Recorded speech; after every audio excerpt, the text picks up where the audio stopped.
r/ask Reddit. What illegal thing are you really good at? Jaywalking. It's an important skill to have in Boston. Meanwhile in Southeast Asia and India, it's illegal? Honestly, I'm not sure Indian drivers have the slightest idea what's illegal to do on the road. Using gyms without a membership. Whenever I'm away from home and still wanna work out, I jog to whatever gym so I'm nice and sweaty and just kinda stroll past the front desk while pointing towards the back and making a facial expression like yeah, they just smile and wave me through. I feel like this would go completely different with me, like I'd jog to the gym, and as I point towards the back and give a facial expression they'd stare at me and be like WTF. This dude is why too fat to be actually working out. Those are diarrhea sweats and he's off to ruin our bathroom. So we can see that you brought your own toilet paper. Driving 5 miles per hour over the speed limit. All about 9 miles per hour over Brugg. 9 you're fine. 10 you're mine. True story time. This weekend, I came over a hill at about 70 in a 45. Saw a black SUV pulled over maybe a mile up the road. Sure enough, it was a cop, and sure if he tagged me, as I passed, he lowered the radar gun and gave me a WTF look, but didn't pull me over. I don't know what I did, or who he thought I was, but I think I might go play the lottery. Taping baseball games without the express written permission of Major League Baseball. Do you have implied oral consent? No? If so, you should be good. It's the implication. Stealing plant cuttings and propagating from them. I do this too. Some plants even have a warning on the label, so even if you buy the plant you aren't supposed to take cuttings or asexually reproduce it at all due to a copyright on the variety. It's more common with new hybrids.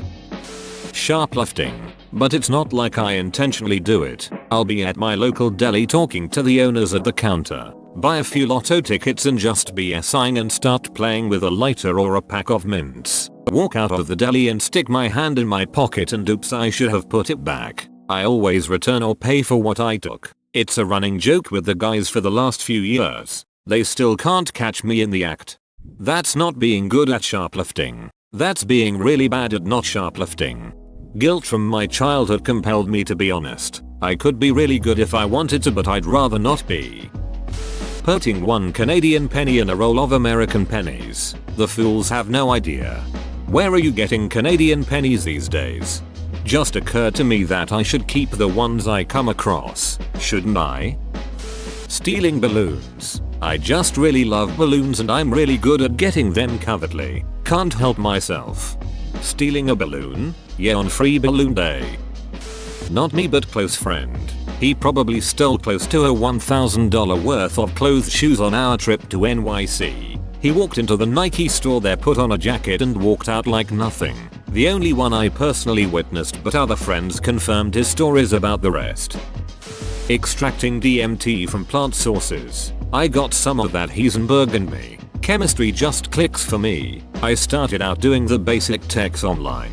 Then once I had a few under my belt and understood the objective of each process, I started making my own tweaks to optimize the process. I only ever did it for personal consumption, but really took pride in some of the results, like this coffin-shaped beauty I pulled after a single recrystallization process. It's no blue meth, but I was pretty proud. I would also do extractions from Syrian rue to get the MAO inhibitor needed to make the DMT active orally. I would then combine the proper doses of each into a capsule and fill the rest up with powdered ginger to offset nausea.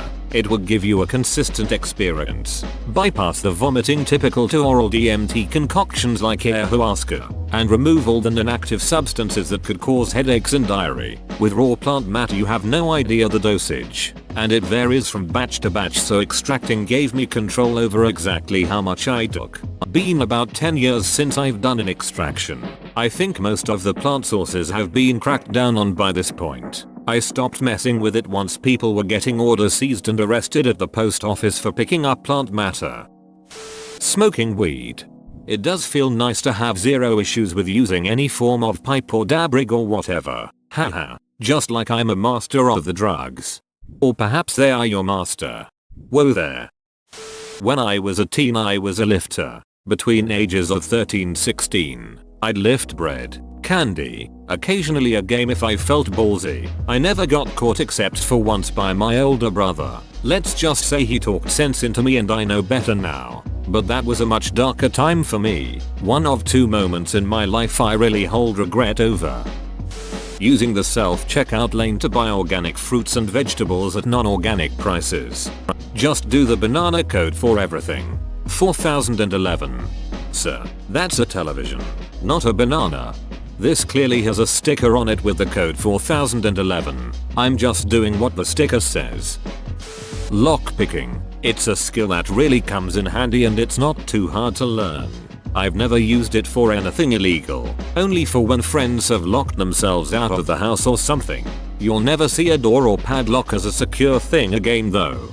I mean, is it actually illegal if you have the knowledge but don't use it for crime? I don't think having any skill is illegal. However, the tools of the trade are illegal to carry around without a legitimate use case. That is locksmith, professional, etc. Actually, in America and Australia, you can only get in trouble for it if there's proof that you intend to use them for illegal purposes. It's 100% legal to carry. Just don't wear a balaclava and be walking around creepily at 3 AM while doing so. Breaking into buildings comes from Parker and urban exploring, but has been very useful since. Came back to my friend's house we were staying at after a festival once. It was 2 in the morning. He lived on the 3rd floor and I tried buzzing and calling him and got nothing. After like 5 minutes I just looked up, saw the open window and climbed up the brickwork and in. Haha, that's awesome. I've always been fond of snooping on roofs and shit, but I've never broken in anywhere. Making copies of sheet music I get online. Driving barefoot. Technically legal in most states. But as soon as OP crosses the border into Ohio he's ducked.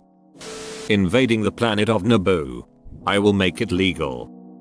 Not to toot my own horn, but I roll perfect cone-shaped joints and spliffs with machine-like precision. Live in a non-recreational state and am relatively healthy, so still illegal for me. But whatever, I'm not stopping. Weed is my happy pill.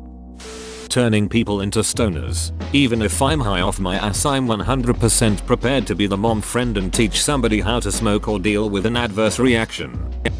I used to counterfeit documents in college. Mainly just school memos, parking permits, media passes, that type of thing. Nothing crazy. At first it was just for a buddy, then a few people. Then I started using my products myself. The trick is in the confidence. I was always good with words, but that stuff made me so much better at selling a lie. I haven't messed with making fake docs in a while, but it led me to a new illegal skill. Gaining entry into concerts and sporting events without tickets.